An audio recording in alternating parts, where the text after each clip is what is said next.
Assalamualaikum warahmatullahi wabarakatuh. Selamat pagi. Apa kabar kalian semuanya? Berjumpa lagi dengan saya, Erna Widianti.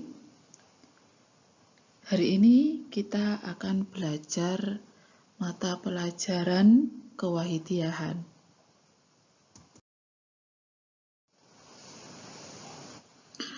Namun sebelumnya, Bu Guru tidak bosan-bosannya untuk mengingatkan kalian, jangan lupa tetap menjaga 5M,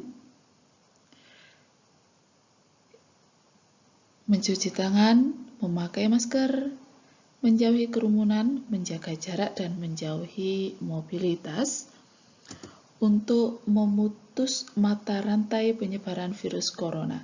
Karena dengan menjaga diri berarti menjaga pula orang-orang yang kita cintai.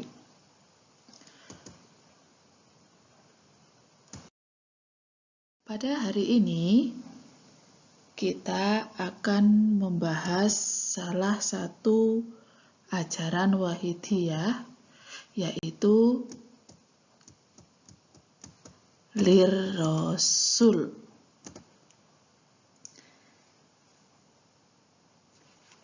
Nah, apakah ada di antara kalian yang sudah mengetahui apa itu arti dari Lirrasul?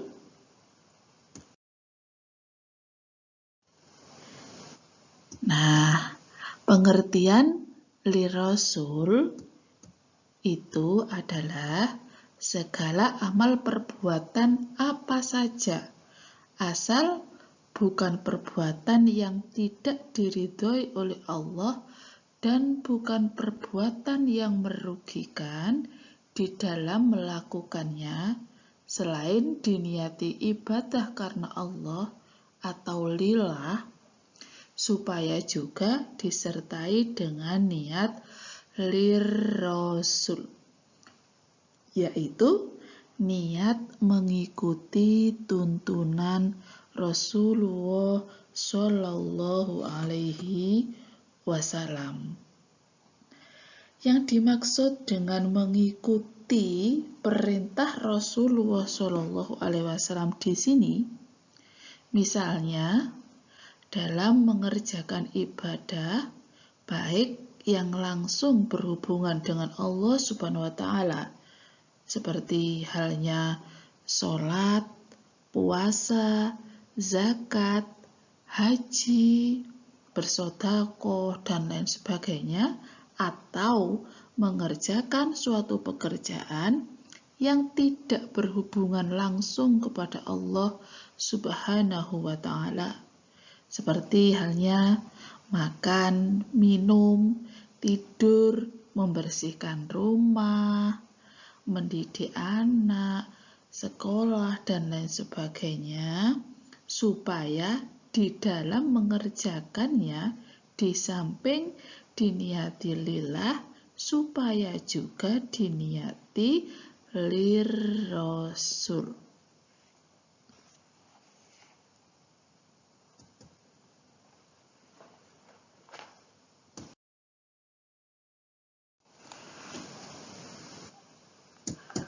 Adapun dasar atau dalilnya Lirrasul, yaitu terdapat dalam Al-Quran surat Muhammad ayat ke-33 yang bunyinya, Ya ayyuhalladzina amanu ati'ullaha wa ati'ur rasul wa la tubtilu a'malakum, yang artinya, hai orang-orang yang beriman, taatilah Allah dan taatilah Rasul, dan janganlah kamu merusak pahala amal-amalmu.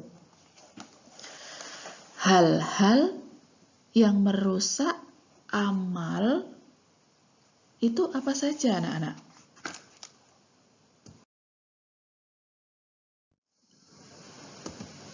Hal-hal yang bisa merusak amal ibadah itu antara lain yang pertama ada yang namanya ujub.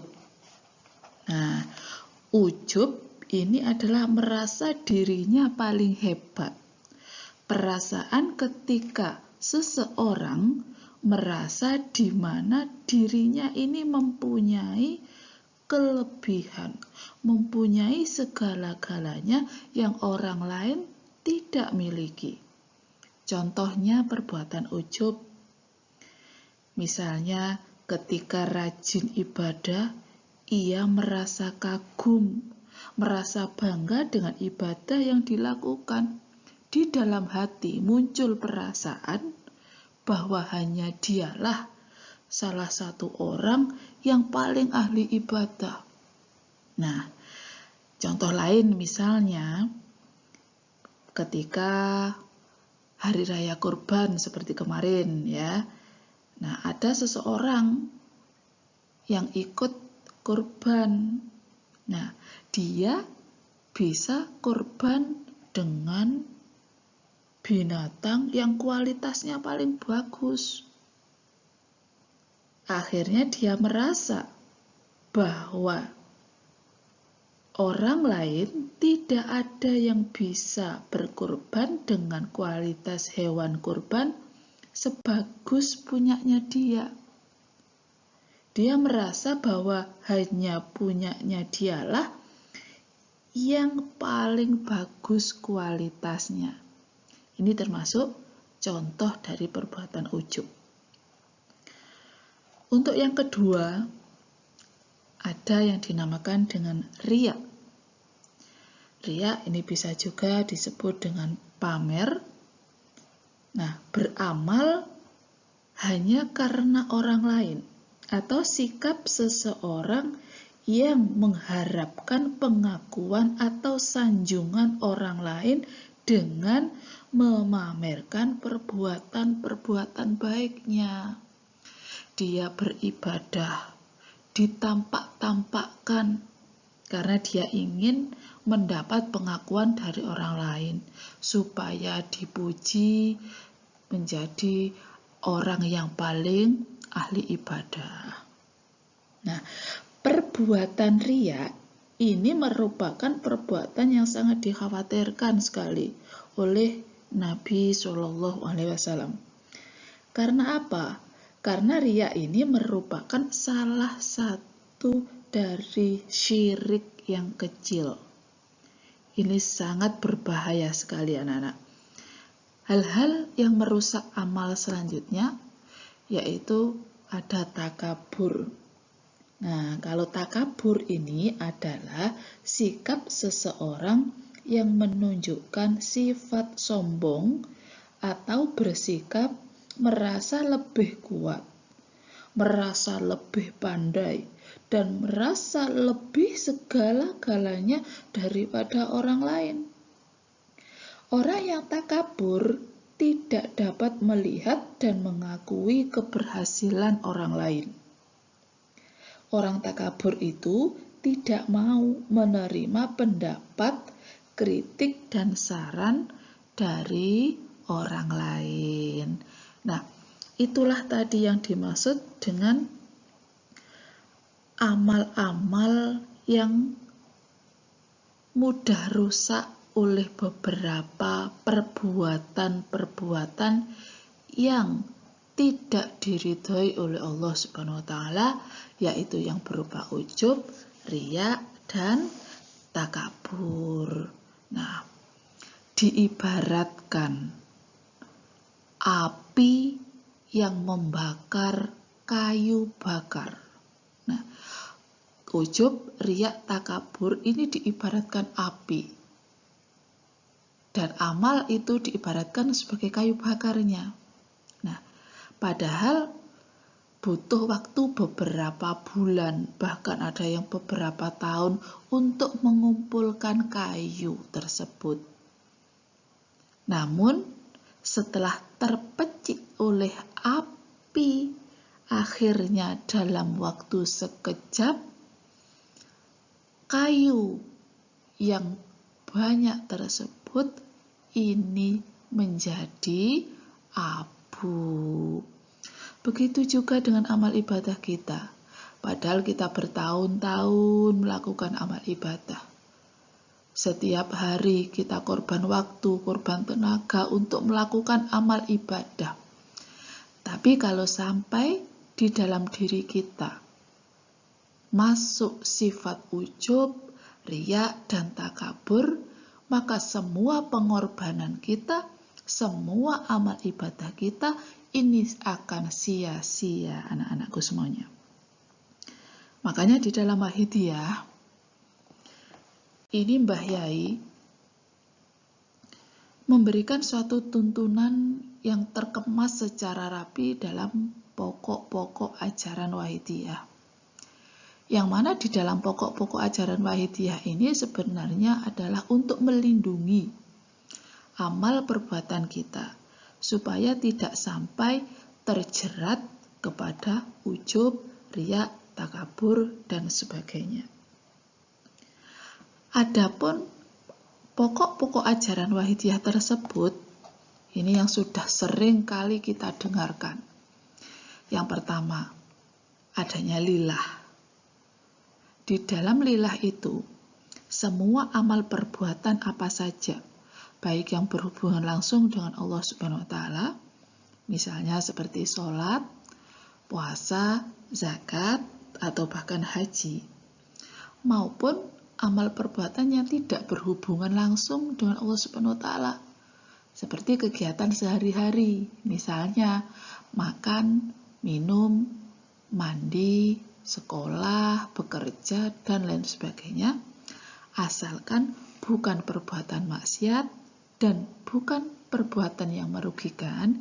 Ini di dalam melakukannya supaya diniati lillah, ibadah karena Allah Subhanahu wa Ta'ala. Seberapa banyak amal ibadah kita, kalau di dalam melakukannya ini kita lupa, tidak kita dasari dengan lillahi ta'ala, otomatis amal perbuatan tersebut ini menjadi lin nafsi bin nafsi. Allah Subhanahu wa Ta'ala tidak akan mau menerima amal ibadah seseorang yang tidak didasari dengan lillah, ibadah kepada Allah Subhanahu wa Ta'ala. Oleh karena itu, mari kita belajar menerapkan ajaran lillah tersebut di dalam kehidupan kita sehari-hari, supaya nantinya kita tidak rugi. Mengapa bisa dikatakan rugi? Karena meskipun banyak amal ibadah kita, nanti akan menjadi sia-sia, tidak bernilai ibadah di hadapan Allah Subhanahu wa Ta'ala, hanya karena di dalam melakukannya ini tidak kita dasari dengan lillah. Untuk selanjutnya, yaitu ada lirrasul. Nah, penerapannya hampir sama dengan lillah. Kalau yang lillah, ini di dalam melakukan amal perbuatan, baik yang berhubungan langsung dengan Allah Subhanahu wa Ta'ala, maupun yang tidak berhubungan langsung dengan Allah Subhanahu wa Ta'ala, di dalam melakukannya supaya diniati lillah, ibadah kepada Allah Subhanahu wa Ta'ala. Kalau lirrasul, di dalam melakukan amal tersebut ini supaya diniati mengikuti tuntunan Rasulullah Shallallahu Alaihi Wasallam, asalkan bukan perbuatan yang tidak diridhoi oleh Allah Subhanahu wa Ta'ala dan juga bukan perbuatan yang merugikan. Selain kita niati lillah karena Allah Subhanahu wa Ta'ala, tentunya jangan lupa kita niati pula lirrasul, mengikuti tuntunannya Rasulullah Shallallahu Alaihi Wasallam. Nah, salah satu ajaran pokok-pokok Wahidiyah itulah tadi, ini yang akan menyelamatkan amal ibadah kita supaya nantinya kita tidak merugi. Karena ada suatu kisah anak-anak, ya, ada orang yang ahli ibadah di dunianya, namun ketika di akhirat dia sama sekali tidak mendapatkan pahala amal ibadahnya. Ketika dilihat buku laporan catatan amalnya, dia protes kepada Allah Subhanahu wa taala. Padahal dulu ketika di dunia, saya ini orangnya ahli ibadah, ahli sedekah, ahli puasa, dan ahli amal kebaikan lainnya. Tetapi mengapa di sini tidak ada catatan amal pahalanya? Oleh Allah Subhanahu wa taala, buku catatan tersebut dilemparkan kepada orang itu. Allah tidak mau memberi pahala dari apa yang dilakukan oleh orang itu, karena dia di dalam melakukan amal ibadah tersebut tidak disertai atau tidak diniati lillahi ta'ala. Nah, anak-anakku semuanya, ini perlu kita hati-hati, kita jaga, kita terapkan ajaran-ajaran wahidiyah tersebut, terutama lillah dan li Rasul ini, supaya amal ibadah yang kita lakukan ini nantinya akan selamat dan bisa bernilai ibadah di hadapan Allah Subhanahu wa ta'ala.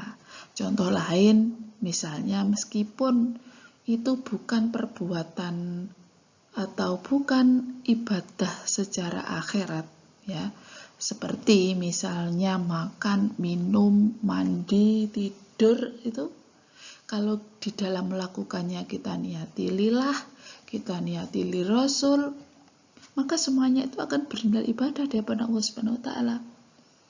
Meskipun toh kita kelihatannya tidur, tetapi karena di dalam melakukannya tadi kita niati ibadah karena Allah Subhanahu wa taala, kita niati mengikuti tuntunan Rasulullah SAW, maka tidur kita ini akan dinilai ibadah oleh Allah Subhanahu wa ta'ala.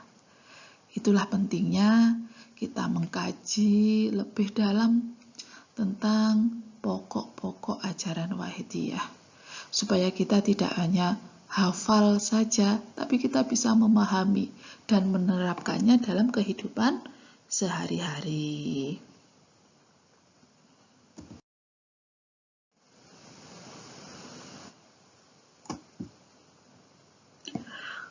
Untuk selanjutnya, tugas hari ini, yang pertama kalian mencatat materi tersebut yang sudah saya jelaskan di slide yang atas tadi. Kalian catat di buku tulis, mulai dari pengertian li Rasul sampai dasar atau dalilnya li Rasul. Setelah itu kalian hafalkan pengertian li Rasul beserta dalil-dalilnya juga, dan jangan lupa untuk selalu belajar yang rajin supaya kalian menjadi anak yang pinter, anak yang solih-solihah. Tentunya tidak lupa pula untuk selalu meningkatkan mujahadah.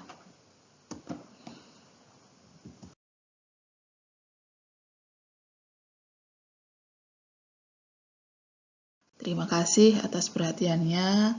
Mungkin pembelajaran kewahidiyaan kali ini saya akhiri cukup sekian dulu. Mudah-mudahan apa yang dapat saya sampaikan tadi menjadikan ilmu yang bermanfaat bagi kita semuanya. Dan tentunya mudah-mudahan kita semuanya diberi kemampuan untuk bisa mengamalkan dan mengeterapkan ajaran-ajaran wahidiyah dalam kehidupan kita sehari-hari. Amin ya robbal alamin. Akhirul kalam, wabillahi taufiq wal hidayah.